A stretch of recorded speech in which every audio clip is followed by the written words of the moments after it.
Hi. Wow.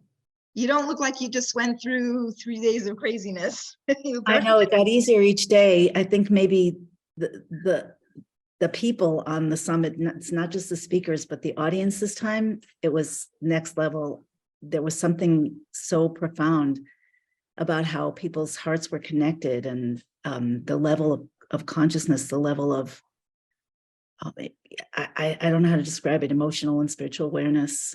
I don't know most of these people. Some of them I do, some of them have been my students for a long time, but most of them are, have been strangers, but everybody's heart was so open and people were connecting in such unbelievable ways and sharing things that they should have all been speakers. I don't know what happened since last August, but it's a different game.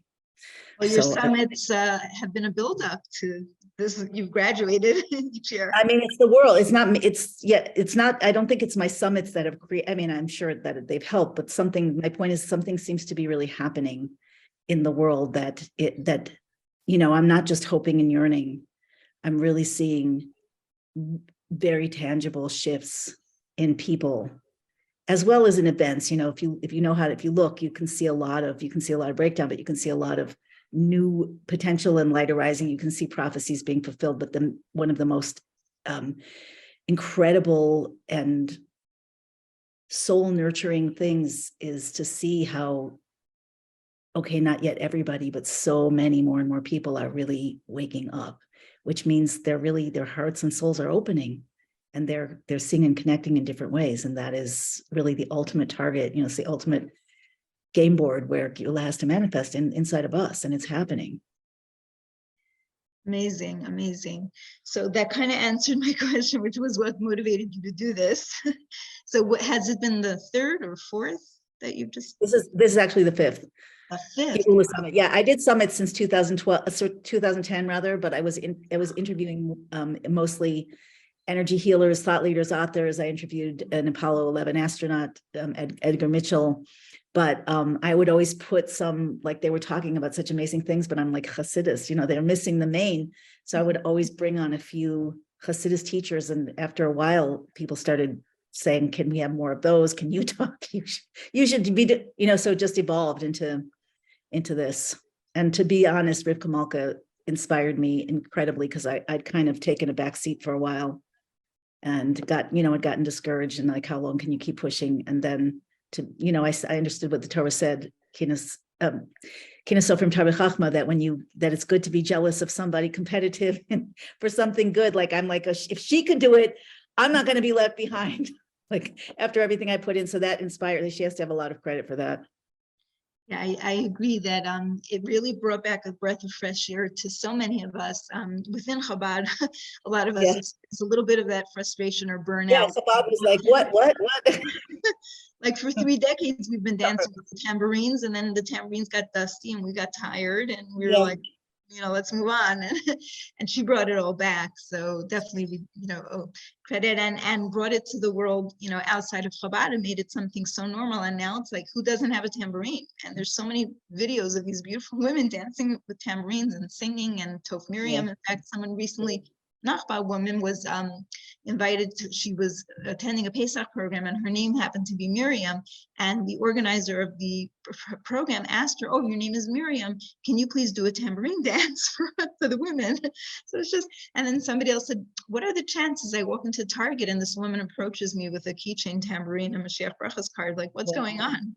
I feel like also what we're bringing to the world, not just materially, physically, but spiritually, it has an impact on, the butterfly ripple effect. 100%. We put things out, they go up, come down into the earth and grow inside of people. It really works like that. It's not just it's not just events like this or summits or, which are so important, but it's really, there's something much deeper going on, and it is actually going on.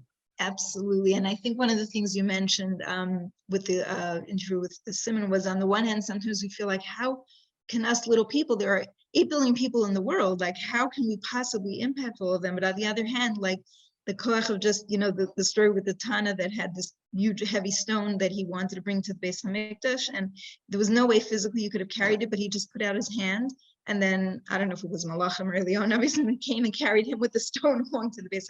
So it's almost like all we do is put out our hand, and then Hashem, or we go open the eye of a needle, and Hashem opens it to something very, very broad.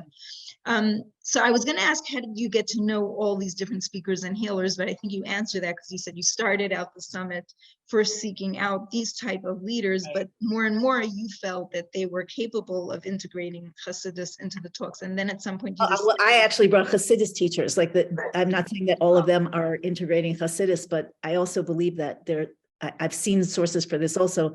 I know the time is short, but I think that there's a certain level of consciousness, awareness of like the deeper things that we all need. And obviously Torah, everybody needs Torah also. So it was an opportunity for me to put the two worlds together, and it's worked really well. It's worked amazingly well. And then at which point did you turn it into a Geulah Summit, where was it that you asked these speakers to speak about Geulah even if it wasn't their comfort zone, or No. it was rally?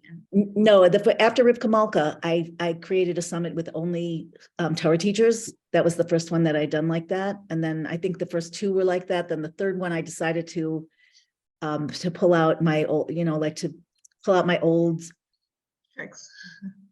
relationships. Like I brought, in the meanwhile, like a lot of the people that I had originally interviewed would never normally now come back to a platform my size, like they're world famous. But because they knew me, they made exceptions, and so I combined them past summer with some Torah teachers, and that made a bigger splash. And yeah, so I'm just doing I'm doing what feels right. And this one, because the topic was miracles and metamorphosis, really everybody fit in, and everybody was on the same theme. And there were, at the end of the summit, it was so active in the chat, and at the end, like one of the people on said, "How can we non-Jews, how can we make people know that this is real?" And then so many other non-Jews started like chiming in, proud Noachide here, this, that, yeah, we're so privileged to be here, a woman from Japan, whatever it was. It's just, Wow. it's kind of creating itself, I wasn't planning to do the summit. And when I planned it for reasons I won't go into, I didn't know until you asked me that it was on Koach Nisan. And then I saw the video. Then I actually watched the video of our interview for the first time. And like I told you before, it brought me right back into the energy. I was really, really nervous about the summit for whatever reason. I wasn't ready. It was too short. I hadn't had enough time. It was like right after Pesach, people were saying, "Why are you doing it now? It's crazy. No one's going to come." And then it pulled me right back into that root of standing in front of the Rebbe in those incredible times, which launched something. Wow. And but I realized recently, actually, do I have a minute to go on about this? I was in a healing session with two amazing Jewish women who are doing energy healing, and they identified, they told that to me, that I was stuck back then, and something in me wasn't letting go. And I argued, and then at some point I realized, wait, I was stuck in the feeling like we tried so hard and it didn't work. That's where I was stuck. But I realized in that session, no, it did work. You know what happened, Rivki? The Rebbe was saying when he started around Koach Nisan, and after, he was saying we're on the threshold of Mashiach, Saf HaGeula. And then at some point, not right away, after we did our Pa'ulos, he started to say that all the nitzutzos, all the sparks were elevated, and we are now in Yemos Mashiach B'Pashtos. We did that. Wow. We did that. It's like we launched the baby out of the womb into the birth canal. Okay, it's taking a while, but we can work on that. We're all midwives of Geulah here, but that was like life-changing for me, because it took literally part of me was stuck back there in grief and anger and like confusion. Then I realized it's a process. This is the up-leveling, the metamorphosis of the whole world. And yeah, okay, it would be nice if it was a little shorter, but let's get involved, and it will be shorter, but we have accomplished things that we have to own that. We have to I'm get so out of happy the you're saying this, past. Shifra Chana, and you know, if I could only show you my notes, what's incredible is that you didn't know the questions I was going to be asking you, and you are answering one by one, literally, because I was going to ask you, how did you deal with the frustration, and did you feel like you didn't accomplish? And here you're explaining, and also what we said before about the ripple effect, like we're coming full circle, where like at that time you felt like, what are we doing, you know? But now you can look back outside of that, like objectively, and see that yes, we really, how did we come to where we are now? We've got climbing, you know, rung after rung. And also I wanted to say, like, sometimes people will be like, if I approach them and say, you know, get involved, they're like, we did that all already, especially from the men. I hear this a lot. We did it. It was done already. It happened already. And it didn't work. Sometimes they say it didn't work. I'm like, what do you mean it didn't work? Of course it worked. Of course it brought us closer and closer. Interested in something happening. But what I realized, this has only happened to me like a month ago, even if that maybe less, that all of a sudden I realized we accomplished a cosmic stage in Bias HaMashiach, like massive cosmic stage.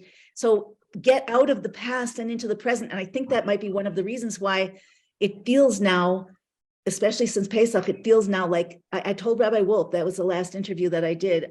And I told him that because I realized in the summit, this is the first time, like when I put everything I had into what was happening and trying to make it happen then, as did other people. And I left nothing out. And it was traumatic. And then I realized, like, it took me a long time and processing and pain, but I realized that it's not a sprint, it's a marathon. It's not what I thought. And I stopped thinking it was going to happen any second, because obviously I hadn't understood it and it was a process. And I got out of the mindset that it could happen any second. And that's what started to come back now, that we are here in a place where we can make it happen any second by combining our efforts, by stepping into the present and letting go of the past. And by really, just really the technologies here, there's so many things present that were never present at the time. And so everything is renewed now.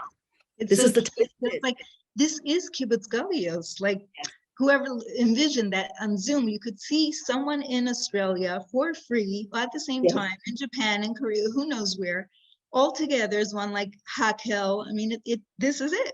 So thank you so much for hopping on. I really want to hear more and more. This just whet our appetite. We have to do a post for Bring In after this and give you more time and have other people come on and ask you questions. But thank you so much. I'm afraid we're going to have to move on with the show, but Hatzlacha Rabba, and get some rest because we need you back.